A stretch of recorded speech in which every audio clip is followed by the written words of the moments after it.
Yes, we are here again to look at the impact of this tariff to the American economy and, of course, the world at large. Now, just last week, we saw the reactions from different markets based on the August deadline that was given, and, of course, so many implementations ongoing already. Very important to note what the old rate that was announced in April looked like and what the new in August. As you can see, for some it was an increase, for some they came to the table, and then there was a fall in what that tariff was looking like. Clear to state or suffice to state that we want to see what are the commodities mostly affected in all of this.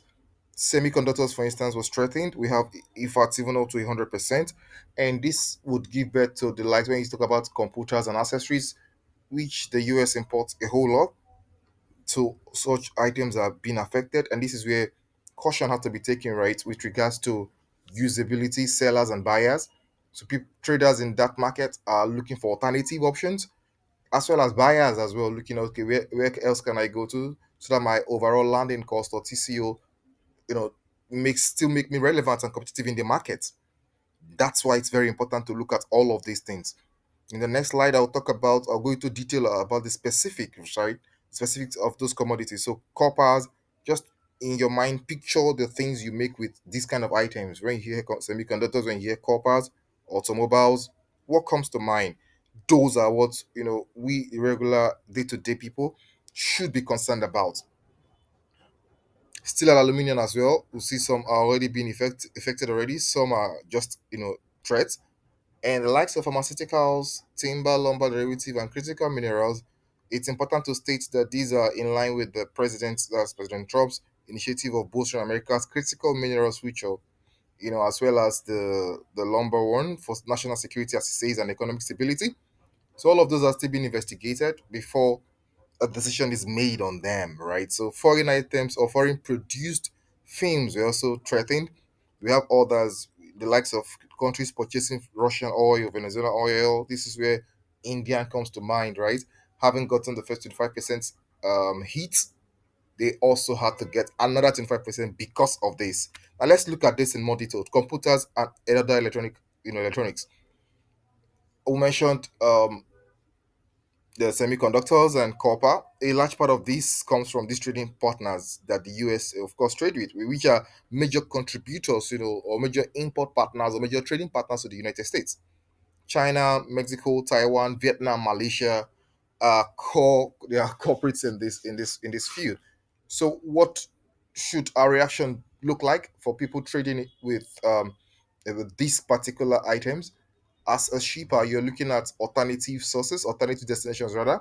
And as a buyer, you're also looking at alternative sources. Where can I source from so that my landing cost makes me still competitive in the market? And that is where critical thought had to go into, as well as the high level involves, of course, these countries coming into good bilateral conversations and negotiations eventually, because trade must be beneficial to both parties at all times, and the world is, as we know today, a global village. So, which means buying and selling happens and must continue to happen eventually, right? Although, yeah, it's okay for countries to expand their local production. That's very important.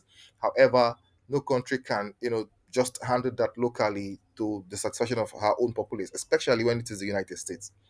Clothing, watches, shoes, all of these things. For the likes of clothing, you can set up, destinations. We all of these: China, Vietnam, Bangladesh, India, Indonesia. You see a lot of China, and that's why the US China conversation has been lingering, right? From 30, this one hits the other one with at the point over 50, 100%, at the point brought it down to 30%, and then China retaliated with the 10%, all because there's so much going on, so much trade between both parties, and it's healthy. It's healthy to trade. It's a healthy one because eventually the populace or the final consumers are making use of these items, and they are quite important items. Shoes, watches. Okay, when it comes down to the leather market, it's important, right? We can see reciprocation of tariffs, here and there, and the US and the European countries. But then, to a large extent, we saw last week also as well that most of these guys have come to the table. There's now, clear understanding ongoing, which again we predicted that eventually one of the things that would happen is these countries to come together to have a good bilateral understanding, an agreement which benefits both parties, because the final consumer will actually bear the brunt of this. So when you start hearing things like inflation and the rest of them, because once the price of things start going high, you can't really you can't tell the extent to which these things will go to. So this tariff hike will definitely cause an increase in these items: alcohols, furniture, toys, even some fruits, right? When you see the likes of Argentina and the rest, what they were fined, apples and co. So what is the take home from here? Let's understand that so long as you deal with these items, expect the price to change significantly. And also you expect the importers in this country, in America, that import from these sources, to start looking for alternative. And this is where we're very key, where the African markets stand. Most of these raw produce are found in Africa.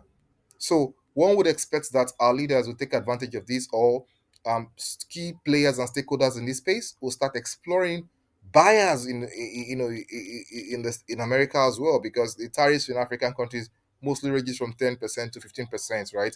Apart from South Africa, that is involved in, of course, automobile, and the likes, and Libya and the likes, right, where they have significant, again, tariff imposed on them. But others can take advantage of this, and again, it becomes beneficial, as well as even sourcing from these countries that are affected as origin country, because again, you expect the origin parties to look for new buyers across board, and that makes the world more interesting, right? The challenge is knowing that, yes, if this door closes, you can actually search for another door where there will be good bilateral agreements. At the end of the day, we all want the landing cost to be okay, so that these goods become very affordable in every market it operates in. That's where trade becomes seamless, right, between all parties. Thank you for listening. I trust you enjoyed today's episode. What do you think about this? Do you think these prices will go up? Do you think the prices will stay as is? Do you think what's your prediction to the end of this model? Will there be good agreement where at the end of the day it is just a smoke and nothing more than that, right? I look forward to your feedback and comments. Follow this page for more interesting news and episodes and trade discussions. Thank you for listening and do have a great day. Cheers.